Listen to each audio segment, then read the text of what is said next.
আসসালামু আলাইকুম।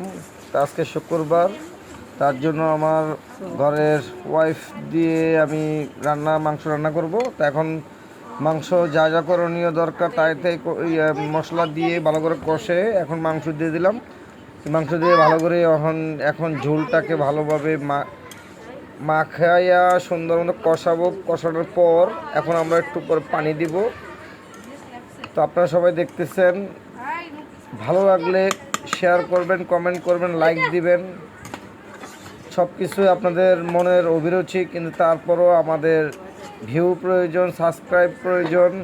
এখন আমরা দিচ্ছি পানিটা দিয়ে ভালো করে কষায়া দিচ্ছি, পানি দিয়ে ভালো করে মিক্স করে নাড়াচাড়া দিয়ে।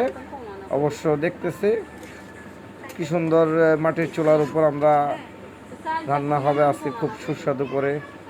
প্লাস এখন ভালো করে মাখামাখি শেষ, এখন ঢাকনা দিয়ে দিবে। হ্যাঁ, ঢাকনা এখন দিয়ে দিবে, দেওয়ার পরে হ্যাঁ এখন হয়ে আসতেছে, আস্তে আস্তে আসবে। একটু কিছুক্ষণ পর আমরা ওয়েট করবো, লুড়কি দিতেছে। কিছুক্ষণ ওয়েট করার পর হঠাৎ আবার মাংস হয়ে আসছে, দেখতেছেন আপনারা, দেখছেন কত সুন্দর কালার হয়েছে।